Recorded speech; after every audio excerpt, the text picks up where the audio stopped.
And our mission is to help prevent future conflict through cultural exchange and understanding as we emerged from the world wars.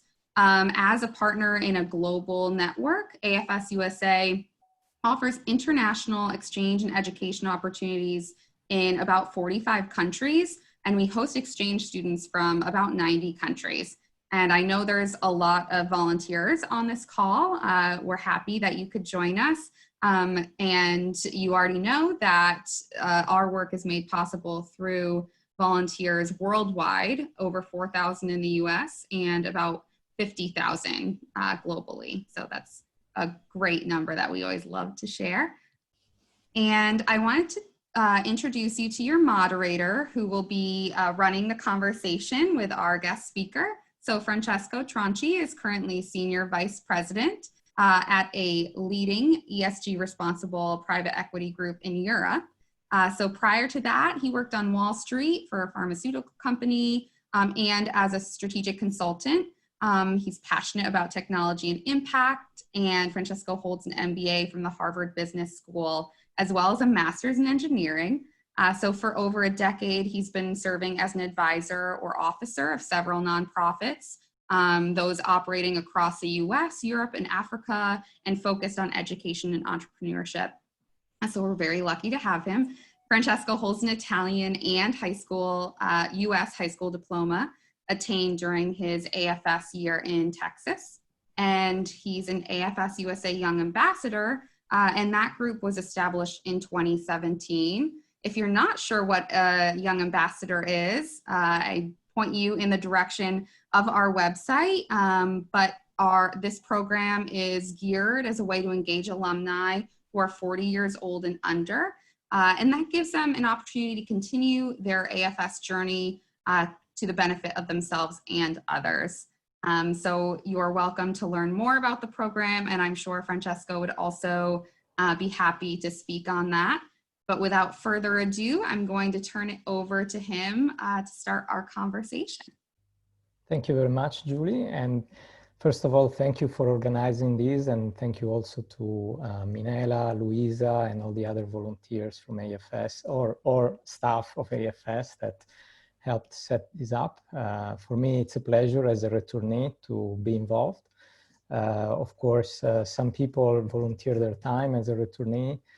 Somebody gives donations, and being a young ambassador is just a way to try to do a hybrid of both. So give a minimum form of donation and then also be engaged in organizing activities for other alumni. So absolutely great to be here.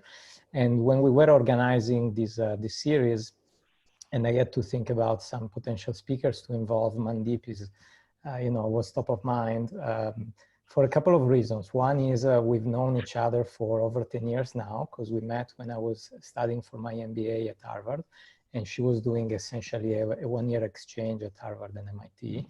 And then we also met very recently. We met in February, right, in Davos, right towards the end of the World Economic Forum, because Mandeep was doing a world tour to introduce her book. So she's the author of this beautiful book, The Values Compass. And the subtitle is What 101 Countries Teach Us About Purpose, Life, and Leadership. And so to me, it seemed perfect, because essentially she's somebody that loves traveling, absolutely loves traveling, has traveled for work or for passion in so many countries around the world, has studied in different continents, and has just a tremendous experience, but is also sufficiently senior that she can share those experiences in a way that allows her to connect the dots. So just a few more details, as you also see here in the slide. She's traveled to over 150 countries, was also a broadcaster, journalist for BBC and Reuters, among others. She started working as an analyst in the early 2000s at JP Morgan. So she looks very young, but she has a great experience. And then she also worked for the European Commission, for several nonprofits, for the United Nations. She worked in the Middle East. And then, of course, she also wrote this book. She also has studied in several great universities. And so it's just great to get her perspective about her path And Mandeep, essentially, I'd like these, if you agree, I'd like this to be a conversation to the extent possible. But first of all, I'd like to leave you the floor, and maybe if you can walk us through your journey, and how did you decide, from secondary school, how did you chart your path, and what made you excited about these different directions that you took? So firstly, thank you for having me, Francesco. Thank you for thinking of me. I remember when we met at Davos, I think you already had this in your mind and you kind of alluded to it. I thought we would do it in person, maybe in Italy or somewhere, or maybe you had something else in your mind. Never thought we would do it in these conditions, but it's great that we just pivoted and made this happen anyway. And I think that's kind of the message that I'd like to share with everyone. It's just that idea of pivoting no matter what's happening. So my journey is one of many, many pivots. And I think that when people look back at their lives, well, when you look forward, you might think you have a plan. And when you look back, you think, thank goodness I didn't have too much of a rigid plan, because actually what's happened is better and greater than I could have dreamt of. So when I was at secondary school, I really felt that I just wanted to learn about the world, just wanted to know why things were the way they were. And for me, the combination, it's a very classic degree here in the United Kingdom, PPE, Politics, Economics, Philosophy. And for me, the combination of those three subjects means that you can learn why countries are behaving the way they are, why people are behaving the way they are, and how those two relate together. And I had an offer from the University of Oxford, and my mother said, oh, don't go to Oxford, go anywhere but Oxford. You'll end up marrying someone called Sebastian and it'll all become very elitist. And so I thought, she's never really asked me to do very much. This is the least I can do. So I just said, okay. And she said, just accept all the other 6 universities that said yes to you. So I did that. And my headmistress also said, stick with your plan, accept the others, go ahead and accept the others. So I went to Manchester, and as soon as I did, I thought, wow, I just let someone else decide something quite important. And from that moment on, I decided that I wasn't going to let that happen again. And I think this is a very important lesson right from the get-go, that no matter whether you think you have the experience or not, you are creating the course of your own life. And if you make your own decisions, there's no one else you can ever rely on anyway. So you might as well create your own path. And I think this whole journey has been one of pivots, but according to what I thought was right. So as soon as I got to Manchester, I thought, wow, this time around, I don't think I'm going to listen to anyone, and I'm just going to pivot and go and study at the University of Melbourne. So there was an opportunity to apply for a full scholarship, and I thankfully got it, and off I went to study in Melbourne, to continue studying PPE. But the reason I chose Melbourne is because the experts of the financial Asian crisis were sitting in Melbourne. And that really, that is important, because as those countries, as the Asian kind of tigers, as they were known, were falling economically, this is in 1997, Francesco's right, I'm really old, as they were falling, we were studying exactly why those economies were falling, what was happening politically, and what was happening socially and economically. And so as soon as I graduated, I was recruited on a Women in the City program run by JP Morgan. So I was really recruited for my skill set. I speak languages fairly decently. I'm good with people. And being a private banker, it's like being someone's priest or doctor or confidant. They tell you everything and you're managing their money. And it's a very privileged position to be in. But essentially you're making rich people richer. And although that's a good, a worthy way of spending your life, for me, I always thought, what else can I do? What other kind of positive impact could I make? And so I was lucky that when JP Morgan merged with Chase Manhattan, I was able to go to the lady that hired me. And this is key, I think, being honest to yourself, but also being honest to the people around you. And I said, maybe, could I potentially take a 3-month sabbatical and just explore what else, just explore the world a little bit. I kind of thought, oh, there's a career here, 40 years stretching ahead of me. Many people never leave Mother Morgan. So could I potentially just go and see the world for 3 months? And she said, absolutely. And afterwards, you know, take a sabbatical and your job will still be here. So with that security, I went off to Central America. And there, something really crazy happened where I was on my way to Cuba to be Cuban. I know Spanish, or had worked on my Spanish in Guatemala. And I met someone in an airport. I had asked this person to do me a favor, to basically take my hammock with all its goods and take it to LA, while I was planning to just slip into the Cuban economy, into the peso economy, spend time with Cubans, and holding a big fat hammock or having any, you know, Puma trainers or Colgate or anything branded would not have served me well. Anyway, this lady it took the bag, but didn't leave it in lost property as I asked her to. She took it home. And she said, what are you doing next? Because you've got the same chutzpah that I saw in my son. And her son was a photojournalist and had been stoned to death in Somalia. And she said, you've traveled the same countries that he'd been to, and we're making a documentary series. And we basically want to inspire and uplift and engage young people like you who could basically create a change. And that organization is called Creative Visions. And I am still involved with them today. So I took her very seriously. She offered me a job. She offered me a place to stay. I mean, she was just really manifesting all of this. She didn't really have it. She just hoped that it would all work out. And it did. You know, when I finally got to LA, her neighbor needed a dog sitter. They were leaving. I took over the apartment. It was all very serendipitous and very lucky.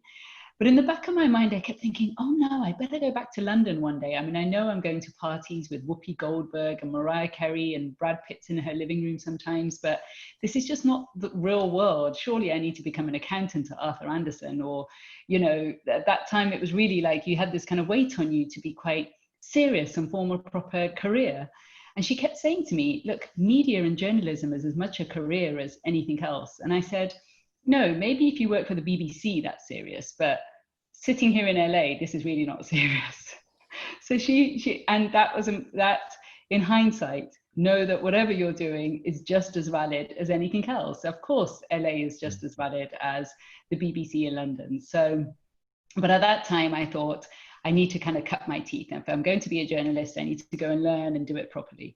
So I was given a 2-week unpaid internship at the BBC originally, which then led to a training contract, which then led to me becoming a broadcast journalist. And that then led to these incredible travels that you hear about. So it was just a very privileged way of seeing the world and being able to broadcast about it. Human interest stories, political stories, economic stories, whatever I thought the World Service didn't already know about, I would broadcast, and you'd get an immediate kind of response from the audience. But I would also see that I could have been one of these girls in the villages that I was reporting on. I could have been the grandma who was struggling because of the flood that occurred. I could have been, just recently I covered a story, actually just before this webinar, I covered a story about the Wadabi tribe. They're a nomadic tribe in the Sahara who are literally starving right now because the markets are closed because of COVID, and the dry season has been extended. It's gone beyond the 10 months. So, you know, there's no difference between me and all these kind of difficult situations that people are in. And that is what led me to work at quite a few grassroots organizations. And I found that all of these grassroots organizations were always chasing funding. So how can we really make a difference without having to chase funding? Well, why don't we try?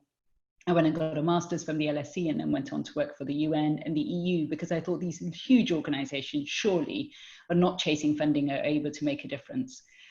For me, they were a tiny bit too bureaucratic, and I found that journalism made a bigger difference, or I could see a quicker impact or a bigger impact than I could working with the UN or the EU.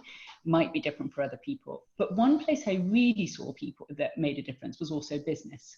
So when I was asked to set up the first media venture capital fund in the Middle East, called Iptika, and it's based in Abu Dhabi. It's called 2454, which are the coordinates of Abu Dhabi. I was given an unlimited budget because The Middle East is quite well endowed. But I felt that an MBA could be quite helpful. And that's when I started my MBA. And that's when I met Francesco. And we got involved in a lot of work at Harvard based around values, the MBA oath, the global business oath. And that really led to kind of the next 10 years of really thinking about how are we making our decisions? Why, again, back to that point of why is the world the way it is? And how can we make a difference? And that's what led to then the book being written. I got a PhD in global values and worked on how all our decisions could be altered or could be more informed if we thought about the values with which we work. So that's been a really crazy career path. I mean, within all of that, I've also invested, I've volunteered, I've done all kinds of things have occurred. I'm now thinking of creating a podcast series and a book club series and a show and all kinds of things. And there's no way that all of these careers would have happened or I could have envisaged had I tried to create a plan leaving university. So whatever you think you're about to do, be open to it being much wilder than your imagination. But it sounds like all the things you did essentially are connected. Of course, you know the famous connecting the dots speech by Steve Jobs, right, at Stanford. But even in your case, right, you see it that there is a connection. And in your case, it seems to be this curiosity to learn different points of view for sure, but also these, let's say, trying to understand from which angle you can personally make a difference. Yes, absolutely. How do you feel? So there are many AFS alumni share this type of curiosity, because when you spend 1 year abroad, or some programs are shorter than 1 year, but it's also true that some people go abroad more than once. So on average, people go abroad for about 1 year, and you spend 1 year in a hosting family that treats you as their son, essentially, right? And so you go to school, you form friendships, and so on and so forth. This year, however, some of the students had to interrupt their program early due to COVID. So it's a bit of a troubling moment for many of them, because as you can imagine, if you've been in a place for several months, you're starting to forge relationships, and then the few months that are left seem to be like, the best is coming in those months, and then you have to interrupt, right? So many of them are thinking, okay, how do I get exposure again? And I must say, I did my whole year, and I came back thinking, how can I do it again? So many people are thinking, how can I do it again? And might be thinking, okay, should I go towards a nonprofit route, towards a for-profit route? Should I get a serious job? Because in some cases, you don't have the luxury to, choose, and maybe you do need to earn an income. So is there anything you want to share around how to think about this? Like, can you actually plan this path, or it's just serendipity and there's no way to try? Don't get me wrong. I don't think I ever took a penny from my parents. And like after the age of 18, I have been self-sufficient. So needing to earn a living has been absolutely crucial for me. I know it sounds like I've had a very charmed life, but that's actually not the case. I've been working since the age of 7 and carried on like with some kind of job or some kind of way of making an income. However, I don't think, we don't need that much. Like the JP Morgan salary was great, but did I need to increase my lifestyle such that I ate up all of that and in fact then went on to credit cards and, not really. So I think that when we're thinking about our life plan, it's worth, and we're thinking about example for-profit and not-for-profit. Firstly, not-for-profit doesn't mean not for money. You are often paid. But more importantly, this is not necessarily the job you're going to do for your whole life. So to go back to your point of how could I go back overseas again? This is a moment in time where you're typically young, free, single, without responsibilities. Believe me, this is not always going to be the case. There will come a time where you might decide to start a family. You might decide to buy a house or have a house. You might decide, there's so many responsibilities that are about to come about, that before you're caught in all of those responsibilities, really think about what is it that you'd really want now. If it's to make as much money as you possibly can at the age of 19, 20, 21, then you can still find a way of doing that overseas. But if it's to see as much of the world as you can, you might choose, you might choose curiosity or travel or knowledge or that thirst for knowledge above and beyond a big paycheck. However, I think no matter what you choose, you're able to combine 2 or 3 of your top requirements. And it's important to think outside of the box and think, how can I make my first priority happen, my second, and my third? Because those things can be combined, and it's just our limitation to think that, you can only choose one. You can only choose for profit, and only that's going to then give you the money that you need. That's not the case. That's very interesting. Actually, I've been fascinated in the last, I would say, year and a half to think about a few frameworks, for example, Ikigai or the second mountain life concept. And for those of you who haven't heard about them, Ikigai is a Japanese word.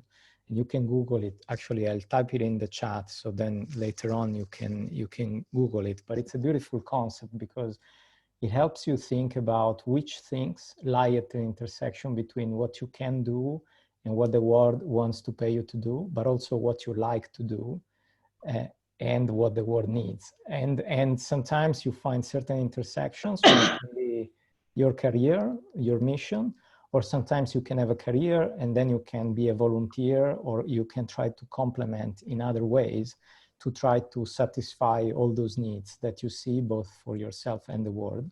And then there is the other concept, is a second mountain life, which is a beautiful, there's a book, but I only read the article. But the idea that many people try to climb a mountain, which is, okay, I need to get promoted. I need to become a director. I need to become a CEO at some point.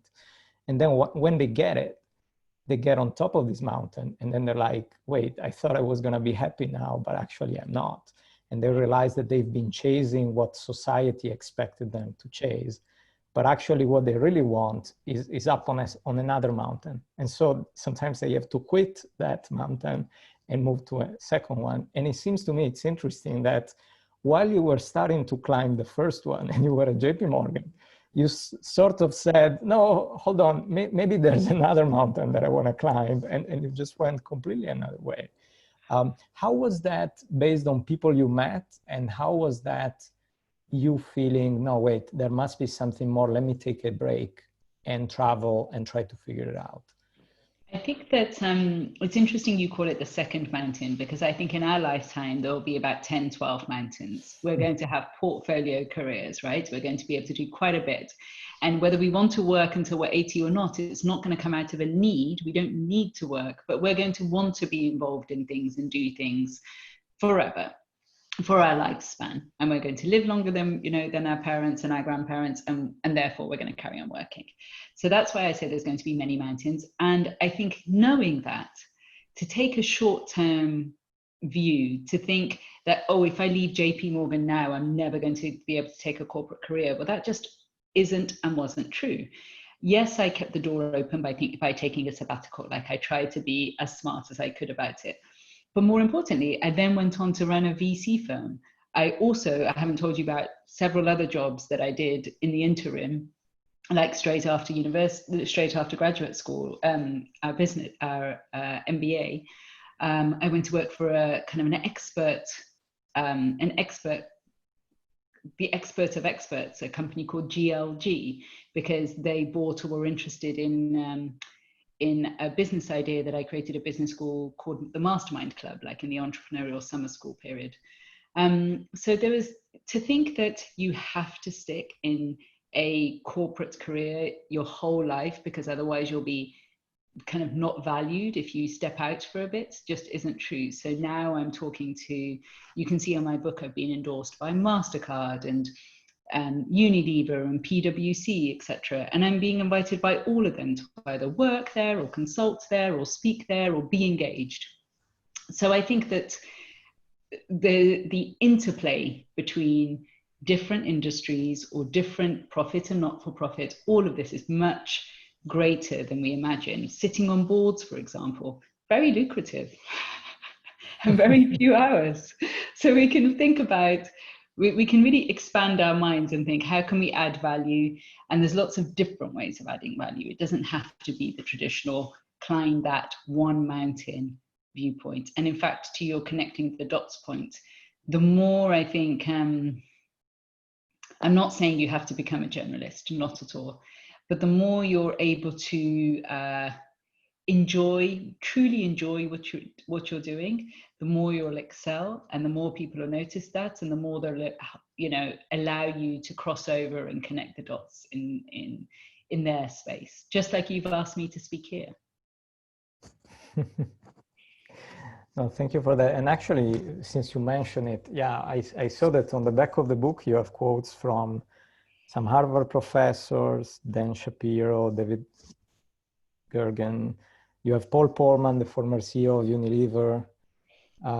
And then you also have the Dalai Lama, which to me is, I mean, quite frankly, I'd have a hard time choosing between the endorsement of Paul Polman, which is one of my heroes, and the Dalai Lama, which is the Dalai.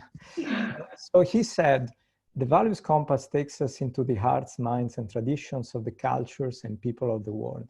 Because essentially, you took every country where you've been, and you associated a value with that country. And to me, that already sounds dangerous, because depending on which value you take, it can sound stereotypical, or maybe it might not. I mean, how can you represent an entire country with a value? So that's already very interesting. But then he continues saying, it demonstrates how interconnected we are and how the divisions that exist between us stem from acting with narrow self-interest rather than concern for the good of our human family. I hope that the book will contribute to making our world a happier place. So to me, this resonates a lot with the AFS values, because essentially after the war, those people that had driven ambulances in the fields of the world wars and had seen so much destruction, thought, okay, how can we prevent this from happening again? Well, why don't we organize exchange programs so that people see how it is growing up in a different country and can better understand other values? And the magic of it is that when you meet another returnee, even if they've been to a different country, but still there is so much in common because they've learned to see things from a different perspective. And once you learn to do that, it stays with you, right? So was that part of what you were trying to do with the book? Completely. The aim is not to be, I completely agree with you that it could be dangerous or seen as stereotypical, but the aim was simply to say each and every place is trying to, I believe, is evolving into its very best self in the circumstances, or given the circumstances that it has, given the socio, political, economic, geographical, historical circumstances. So I could have talked about values in a very dry academic way. There are many, many books about values, and you can read till the cows come home about how important generosity is, or compassion, or reciprocity, or excellence, or you know, 1,000,001 different values, but they're dry and they're boring. However, if I tell you about it in how Oman practices, let's say, trust, or how America, what has made America entrepreneurial, how does it stand for that? What's that level of respect that you see in Japan, and how has it come about in that way? Then it just takes on a different kind of manifestation. You're just much more engaged in one, the way you see the world, but two, those stories, it's storytelling. Those stories become alive for you, and you can see the value of, let's say, joy or generosity or devotion in the case of Tibet, for example. So I think the idea of the book was simply to have us take you around the world, to show you kind of the jewels and the gems and inspire you. But then really the point of the book is to take that much more important journey internally for you to figure out what are your core values. And there's like a process at the beginning and at the end of the book that help you define what's most important to you. And that's where the real value of the book is, so as to speak. It's entertaining, but it's actually doing something very serious and very important. Yeah, no, absolutely. It's to me, it seems like you know, essentially you were able to specialize in something that you're very passionate about and that can potentially have a positive impact, and that lets you interact with very interesting people. I mean, to me, you just found this perfect sweet spot. You know, it's amazing. It's connecting the dots, which we're talking about. There you go. So now I have a couple more questions, but I also want to prioritize the questions that we get from our attendees. So there's one question now, but then I'd encourage everybody to also share their questions, and you know, it makes for a more interesting conversation. And probably if you're wondering about something, there's a good chance that others are wondering the same. So please share your questions. So Yasmin writes, I'm 19 and I went on an exchange to Italy last year. Good location. And I can relate to what Sir Tronci, wow, I feel, you know, for this title, said about wanting to go back. Yeah, because once you share the life of a country, then it becomes a second home. My goal is not to gain as much money as possible, but to travel and discover the world. However, that surely requires a lot of money. So what can I do? And you go first, but then I think I know what you're going to say. Please, Mandeep. Okay. Would you want to say what you think I'm going to say, and then I can add to it? No, I mean, to me, I feel that growing up, we grow up with certain boundaries that society puts on us, and that says, you know, you need to get a stable job, otherwise, you know, you need to. For example, I'm an engineer, even though I've never worked as an engineer. So, and it's the demonstration of the need to get a serious title, and then go and explore, right? And with hindsight, personally, I feel there was no need. You know, I could have gone directly towards something that I liked more. Of course, I'm grateful for what I learned doing that, but sometimes there are many constraints that are self-imposed. It's like invisible barriers that we think are unbreakable, but once we pass through, we realize they don't exist. Yeah, and it's the same with thinking that traveling the world requires a lot of money. It's a barrier that you're putting there, instead of thinking, well, really, how almost forget how. Like, you know, when you're starting a venture, when you're in lockdown, when you're being entrepreneurial, when there's anything that you're about to do and you have no idea how it's going to go, or you have no idea how to do it, including traveling the world, all you can do is take one step at a time in the fog that you're in. Now, the truth is that you don't know how. I didn't know how to write a book. I didn't know how to run a VC firm. I didn't know how to travel the world. Everything I've ever done, it's kind of the first time I've ever done it, because I haven't been in one career where I'm repeating what I'm doing and just getting better and better at what I'm doing each and every time I've taken a step into the unknown. And the reason I'm sharing that with you is because you've already decided that it's going to take a lot of money, but you don't know. So the fact is that just think, okay, I want to travel the world, but I don't know how it's going to happen. As soon as you start sharing that you want to travel the world, well, who knows? Someone's great aunt, not even your great aunt, might have a chateau in France that they'd like you to look after for a bit. Or someone might allow you to couch surf for a little bit. Or someone might have a job on one of the boats in the Galapagos that you'd love to do. Or someone might have a diving possibility so that you can volunteer and dive at the same time. And before you know it, you've been to Papua New Guinea and Bali and, you know, what are the islands in the Pacific coast. You have no idea what is around the corner. So to decide that it's going to take a lot of money is not the case. Of course, if you want to stay in 5-star hotels your whole entire time, and that is your objective, and you want to plan that and you want to book it beforehand and et cetera, and that's how you want to travel, fine. Maybe you do need a significant chunk of change. But if you're open and your objective is not traveling in 5-star, but your objective is to travel, then I went around the world and did many, many things. So for example, I always wrote for a travel site. And most recently, I wrote for a site called Citizen Femme.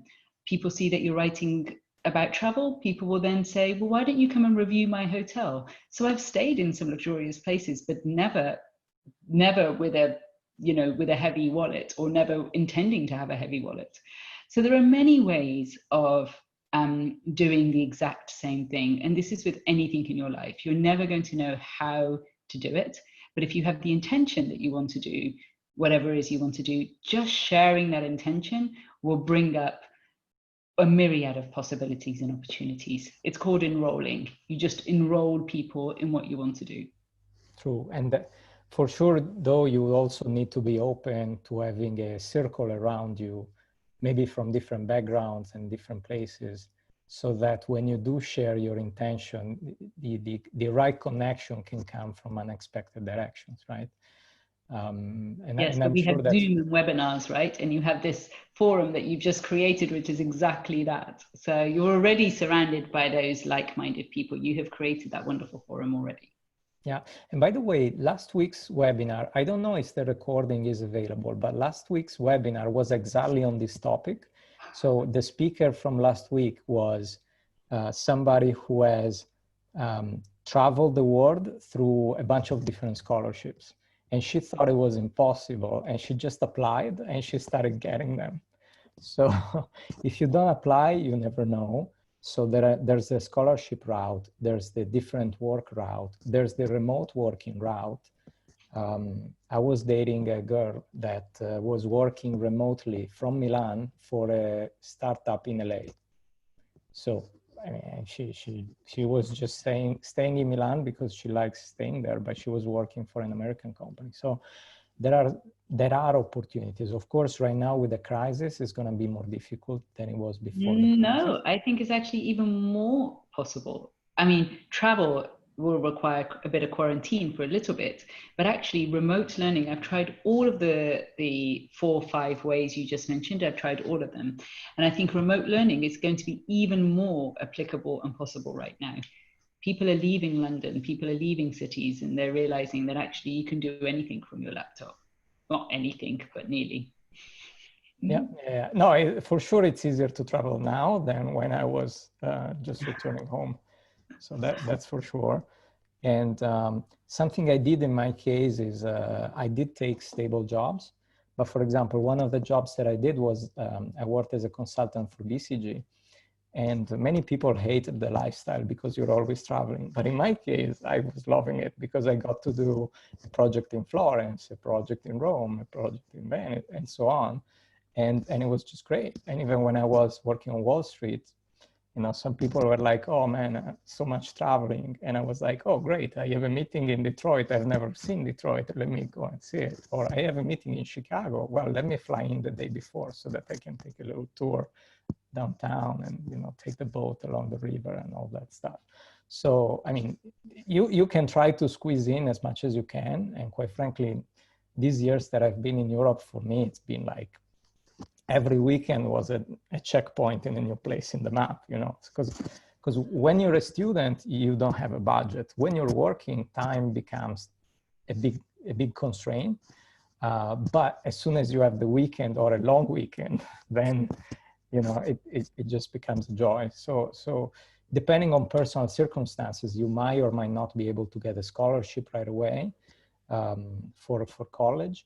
Or otherwise you might be able to still do it as soon as you start working, and then you can set aside a little bit of money. And your way of traveling can change, because right now maybe I'm booking, before the lockdown, I was booking my plane tickets last minute.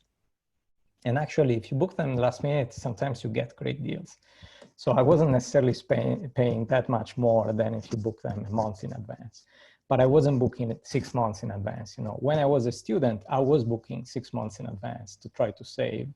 Or, maybe I was traveling by train or by overnight bus, or, I took the night train, which was great, because you get to, let's say, Rome, and you've already slept on the train. So you save the hotel and you're already there in the morning. I mean, when you're young, you have also many more options to be flexible, and people don't look awkwardly at you if you're on a tight budget and you're just traveling with a backpack. So quite frankly, if I could go back, I would do that even more. Exactly. You don't, like, the thing is, there are so many people who are having exact same thoughts, right? And when you get on the road, you realize that there's so many people that you could join who are doing exactly that, who are thinking, traveling on a shoestring. Yeah, and actually, that's interesting. When you travel, sometimes you meet people who are in the same. For example, there's a very panoramic place near here. It's beautiful. You see different lakes, and you overlook valleys and the mountains, etc. It's beautiful. And so I go there every now and then. It's a nice hike. And sometimes when I'm there, I meet, I don't know, the entrepreneur from LA who's backpacking through Europe, and so many other people who just have the same type of, okay, I want to see what it's like up there. Let me go up and check it out. So actually, I've done some trips even by myself, and everywhere I've went, I made new friends. So that's amazing if you think about it, right? Because yeah, there's no guarantee that it will happen, but it tends to happen every single time. Yeah, exactly. So it's like, do what you dream of doing, and the others, everything else will follow. The people will be there. There'll be other dreamers. There'll be other ways of doing it, and you just have to take that first step. I will say it pays to study a lot during high school, because if you can get into a good college, that will make your life easier. So if you can try if you're still in high school, try to do as much as you can to try to get into a good school, because that can help you a lot. And very often, actually, the most expensive colleges might also have some of the best scholarships. It's not always the case, but it can be. So you don't need to say, oh, that place is definitely too expensive. Check out which scholarships are available, and maybe it is possible. Now I see there's a bunch of things on the chat. Julie, do you want to help us? Maybe, is there any question specifically we should try to take? Sure. So the first one was from Jennifer, and she asked, how many of the countries you visited did you go specifically for research on this book, and how many were places you organically went to and were part of the inspiration for this book? So how many did I go to specifically, and how many did I go to organically? Sure. Every single one has been organic. I never set out to say, oh, let me find the value of this country. Like, it didn't really work like that. It was much more, I would either be reporting from a place, or studying from a place, or working from a place, or, I had been there for some other reason. And I really did just connect the dots at the end. I didn't think I was going to be writing. I never thought about values as I'm traveling. You don't walk around and say, oh, there's so much hospitality here. I mean, you might, but you won't associate that with just one country. You would see, you'd see a myriad of things in every place. But what I would do is that in each place that I would go to, I'd write an email back home. So after all whether I was doing BBC reports or other types of work, I'd always send a summary email. And those summary emails weren't talking about just one value, but they talk about something that I had not seen before, or something that I thought we could learn from, or something that I thought was inspirational. And what do we know that's positive about Peru, or Paraguay, or the Philippines, or Papua New Guinea? I'm saying lots of P's, but what do we know about all of those places? We don't actually know much positive stuff, because the news is constantly talking about the latest crisis, or the latest kind of, financial, political, social crisis or catastrophe. And so my aim was simply just to share with friends and family what I had learned that could be inspirational. And that I would always get the same feedback. One day you should make this into a book. But I didn't know the narrative. I didn't know the arc until I really sat down to try and do it. And it took me a long time, like nearly 9 years to make this happen, to see what was going on, to see what I was trying to say. Many iterations. They call the iterations dead cats in the garden. I should show you my garden. There are many dead cats. Yeah. Julie, which other question would you like to pick? Let's see. Let's take one from Mara. After you identify your values and you start to think about pivoting your career, how do you suggest taking the next step to start exploring new pathways or dream jobs while breaking out of those self-imposed boundaries? Okay, so the methodology, this book is really easy to read because you can it's like written in little 2-3 page chapters about each value and about each country. But the reason I would actually recommend the book is not because you'll be entertained, but because of the exercise, which is framed at the beginning and at the end. Now, if I say to you, what are your core values? One, people don't talk like that. It's very hard to even answer that question. You might even think, what's a value and how do I know what my values are and how do I get to it? And, what does this mean? But if I say to you, or if I ask, who do you admire? Think of someone or maybe 3 people you admire, and what are the characteristics or the traits, or what is it that you admire in them? Normally, you're admiring people for the values that you appreciate, and you just don't realize, or who are your role models, or who's your hero? So in the book, I just ask you lots of kind of tangential questions, because if I ask you the direct question, it's very hard for you to give the direct answer. But if I just get you thinking about, let's say, your eulogy, or the legacy you want to leave, or what you would want people to say about you, or, I come at it in lots of different ways. Anyway, my point being that if I take you through that process, it helps you whittle down from the 100 possible values to your top 20, and then I help you get to your top 5. Now, normally, I hate to say it, but it's true, we're lying to ourselves. We pretend some things are really important and some things we really, we'll live by them, but actually your day is reflecting something completely different, or your partner or your best friend or someone at work or school or college will be like, that's not really that important to you. This thing is actually more important to you. And again, you don't know this until you start uncovering the layers.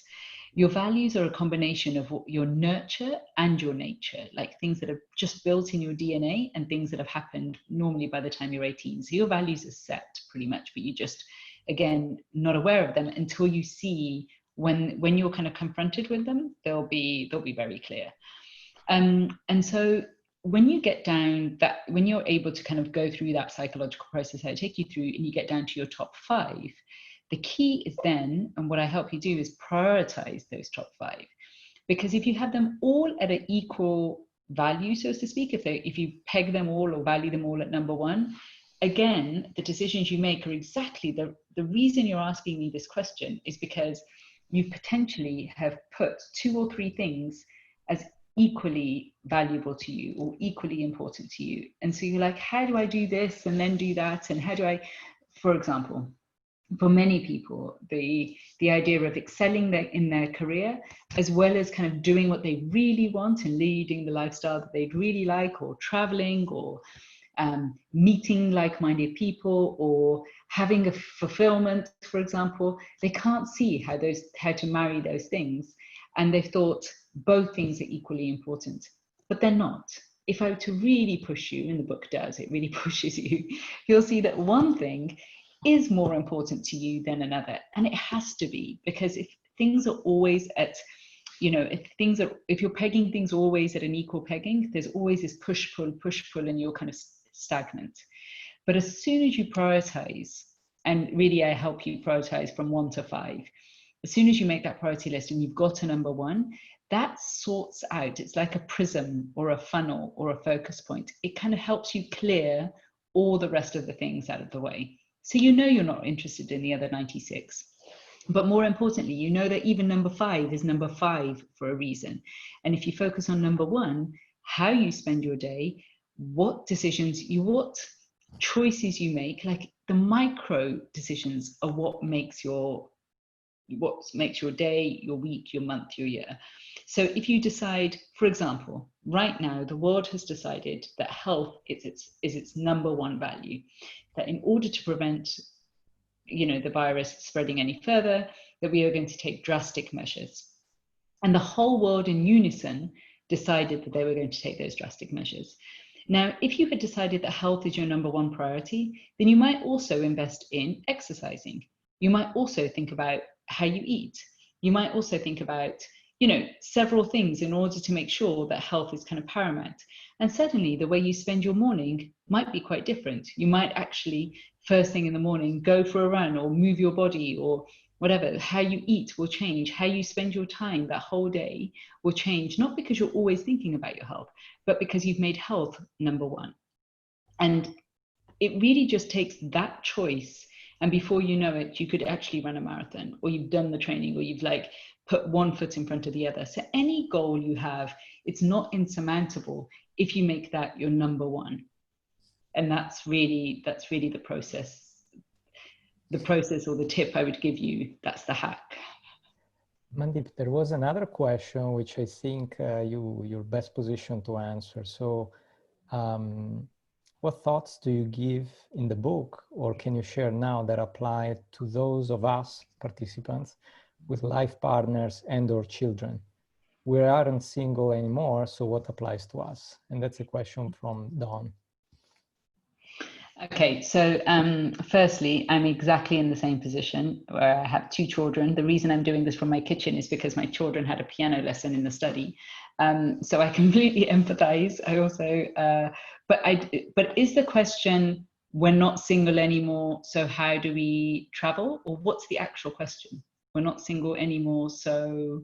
Well, while Dawn takes a stab at replying and clarifying, but I'm gonna say, well, for example, how do you prioritize and make a life decision if you're not just you, right? Yeah. So you have to find some type of intersection between the common values and where to live and things like that, right? Yeah, some kind of compromise. So I go through not only your individual values, but you would use the same process for family values, the same process for an institution, the same process for a school, the same process for a company. So you see startups take this kind of route or path to really hone their key values. But you also see massive organizations like the ones that I mentioned in the book, which are, Unilever asked all of its employees, thousands of them, what do you think we stand for, or what do you think are our values? And then kind of whittle them down to the top 5. And schools do this. Okay, these are our values, and we're going to make sure that all our children are praised or not praised according to our values. So similarly, as a family, I think it's important to do this exercise as an individual, as a couple, and as a family. Because you might find that there's more overlap than you thought, but it's important to first figure out what it is for you, because it's not until you become clear what it is for you that you can see, is there much of a compromise to make, or isn't there? Perhaps your family are completely in line. And then I think it's about how much do you prioritize your family? So, for example, there are many people who work very hard and don't get to see their family very much. It's not because their family is not important to them, but they might decide that providing for their family is more important to them, or making sure that their family, there are so many ways you can interact with family. So for example, if you're thinking about, oh, I want to travel, or I want to see the world and my family doesn't, or my family needs stability or security. Well, is it the case that your family only gets stability and security if you stay in the same place? Or in fact, is it where you earn more, that's what will give them stability and security? And is it the case that they actually want or need stability or security? Or in fact, could taking them on a journey make them much more well-rounded individuals, which would give them resilience and all these kind of tools that would give them much more stability and certainty in their future? So I really go through that in the book, because there's many ways that you can get to the same objective, and it doesn't have to be in the I cannot do this, or I must do that, or I'm restrained. It just takes a little bit of exploration. All right. So I see we're almost at the 1 hour mark, so we don't have many minutes left, although I feel like this conversation could go on for quite a while, and maybe we can do a follow-up. Happy to. There's a very good question that I saw from Mara. She says, after you identify your values and you start to think about pivoting your career, how do you suggest taking the next step to start exploring new pathways or dream jobs while breaking out of those self-imposed boundaries? So, okay, so I really make it clear in the book that it's all about time frames. So Mara's just spoken about meeting one objective. Okay, she's identified her values and now she knows that she wants to have X type of job. So what are the values that she's meeting in getting that job? And you basically, it's like having a pack of cards. You shuffle the pack of cards. You pick what you need to meet that objective. It could be a 3-week objective, it could be 6 months, it could be a year, whatever time frame you've given it. Once you've met the objective, you then reshuffle your cards and think, what do I need? What is my next objective? And what do I need to get there? So in Mara's case, it sounds like she shuffled her deck. She knows she wants, I think, if I've understood the question correctly, she's decided she wants X type of career. So now the question is, how do I get the career I want? Possibly, but is it? yeah, but let's say the reason why I asked is because after hearing this type of talks, one feels very inspired, right? And it's like, okay, now I gotta figure it out and I'm gonna do something about it, right? So you need to spend time thinking and really maybe even writing down what's important for you. You definitely write it down. You kind of like circle the pages and you decide, you literally create a little compass that you put in your back pocket. You've got those 5 words, they've been prioritized. You know what's important to you and they're in your back pocket. Yes. Yeah. But then what do you do next? So just to give you an example, maybe you want to talk with friends who work in different sectors that you think are related, or try to identify people that work in related sectors and try to ask them how it is. Because maybe, as you mentioned, you might think, okay, wait, if I go and work for the UN, I think it checks all the boxes. And then you get there and it's very bureaucratic and it can be frustrating. I mean, I don't know, but I have a few friends who work there. I asked and that's what they told me, unfortunately. And I asked too, they're called informational interviews, right? Before you do something, you think, let me talk to all the people that I know there. And actually I did it yesterday. I was choosing between 2 schools for my children. And my husband said, why do you feel like you have to talk to everyone in your phone book about this decision?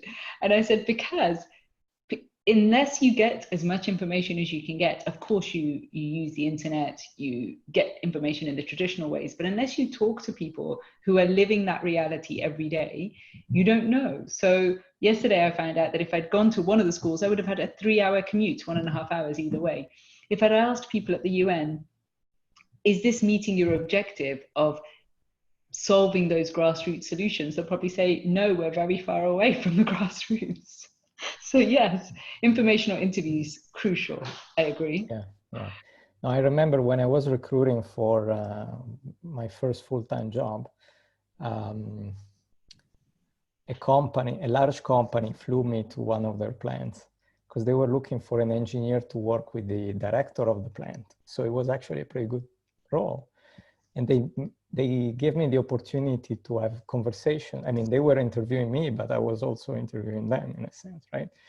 And some of the people there were saying, oh, wow, you've gone abroad, you did this, you did that. Oh, I always wanted to do this and that. And to me, the fact that they were telling me that they loved the fact that I had traveled so much because they couldn't, because of that job did not allow them to travel, to me was one of the reasons why I didn't take the job. I mean, I was very impressed because I was a student and they paid for the plane ticket. They had a car waiting for me that drove me to the plant. And, so I was like, wow, this multi-billion company is really, pulling out all the stops for me. That's great. But then when I saw them, and they were even great people, but I just thought, man, I don't want to be here 5 years from now interviewing somebody and saying, oh, wow, you're traveling and I'm stuck here in the plant. Exactly. So yeah, totally. So not only to ask lots of questions and find out the reality, but also to kind of think about, not think. I think thinking is going to get you stuck. I think being in action, being like, okay, who can I talk to? Can I get an interview there? What is the interview teaching me? What do I need to get there? Like, not as in need, as in tick box, or just who do I need to send? Everyone you're going to interact with, whether you're sending your CV or resume out, whether you're get to the interview stage, all of these processes are going to be teaching you, even until your kind of like 6-month probation. I know lots of people who've gone into that probation period and thought, okay, I'm really glad I've tried this because now I know I don't want it. But you just have to be in motion all the time. I think analysis is paralysis. That's a key thing. The more you think about it and think about it and think about it and not be talking about it, or not be, in action about it, the more. Yeah, you're right. There's actually a book that I remember I got during my first week in business school. And I think I need to go back and pull it up because I never had the time to read it. But now that you mention it, the title is Getting Unstuck. And I think it's literally about people who are stuck in a career and feel like they cannot change. And how do you go through the process of thinking about it? So I mean, I'm recommending it, even though I've never read it. But I'm assuming they think it's very helpful if they give it to you the first week. I was so open to explore when I started business school that I didn't really feel like it was a good investment to stay in my room reading the book. But yeah. But I think I was taught when I was writing the book, or when I went to try and run for a marathon, or whatever I've ever tried to do, I've been taught to just give it 10 minutes. Okay, you have to improve your resume. Just give it 10 minutes. Just, you think you've got to run, just go and put your trainers on and give it 10 minutes. If you just give it 10 minutes, you'll be amazed at how much further you can go, and you will naturally be unstuck. Yeah, you're right. Julie, what do you think? I think this was an amazing conversation. I know I learned a lot, and I know there's a couple questions that we didn't get to, but I would direct them maybe to your website, and I'm sure that they could find out more there, and potentially also order the book.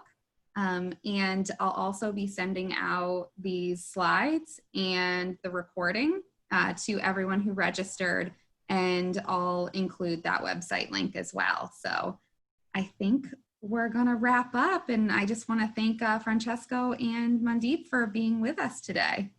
Great. So you have the website address, right? Mandeep Rai. Yep. Yeah, great. Yep, it's right at the bottom here. Mm-hmm. Oh, great. Oh, great. Yes, well done. It should be on the actual book cover. I should have done just that. And you can find the book anywhere. But what I was going to say was that if you've received anything, if anything in this conversation has been helpful to you, like give it 10 minutes or anything, share it with someone this evening. Share it with someone tomorrow, and share it with someone before the week is out. Once you've shared 1 or 3 things that you've got, within 3 days or 5 days, it's then going to be more likely that you'll embed it as a habit, or that it will create some kind of change. Whereas if you, and this is my whole point about taking action, if you let it just kind of fester in your mind or think about it, it's just going to stay there as a thinking node. Make it actionable, and it just sharing it will do that. And that's kind of the key to life. Just share your ideas, share your thoughts, share your wild and crazy dreams, and see what happens. I promise you things happen. Thank you, Mandeep. And actually, talking about sharing, I do feel like sharing a thought that I have in my mind. So it was great to chat, and I can see that there are people of different age groups, people with family, people who just came back. In general, this idea of the young ambassadors is the idea of putting together all the young people, meaning under 40. So it's true, it's a big age range, but I think you can all learn from each other, right? Because I can learn from somebody who's in college now, and vice versa. So if I can, I will encourage everybody to consider joining. And hopefully, I will also encourage AFS to keep organizing this type of events, because it's great to be able to learn together, share, and get to know like-minded people. So thank you again, Mandeep. Good. I just have one last thing to say. So someone just said this would be a great book to share with AFS teams around the world. And to your point about young people, this book was actually written, of course it was written for business leaders, but it was actually written with young people in mind, because I think that the world today is so drastically different than what it was even 20 years ago or 10 years ago. We have so much more choice, we're bombarded with information all the time, and it can feel overwhelming, and it can feel like we're not even anchored in values. Values used to come from the church or from your faith or from your family or from a community, and increasingly all of that is now becoming a little bit infiltrated with social media, etc. So for young people especially, and I sound like an old person when I'm saying this, I know, but it's okay, for people to anchor yourself in what matters to you will really be grounding, and actually very it could be one of the greatest tools you have to anchor yourself in what matters to you. Thank you, Mandeep. That's wonderful. Yeah, thank you so much for sharing. Thanks again for being with us. And as Francesco alluded to, there will be another webinar coming up on June 30th. So stay tuned for that invitation. It will be shared on our social media and everything as well. And expect a follow-up email to this webinar tomorrow. Thank you again. Oh, fantastic. I wish I could keep this chat. It's such an inspiring chat. Thanks, everyone. I know. I think I can save the chat, so I can send that out as well. Oh, good. All right. Thank you, everyone. Very great. Have a good rest of your day, Thank you, everybody. Francesco. Thank you, Julie. Thank you very much. Okay, bye-bye.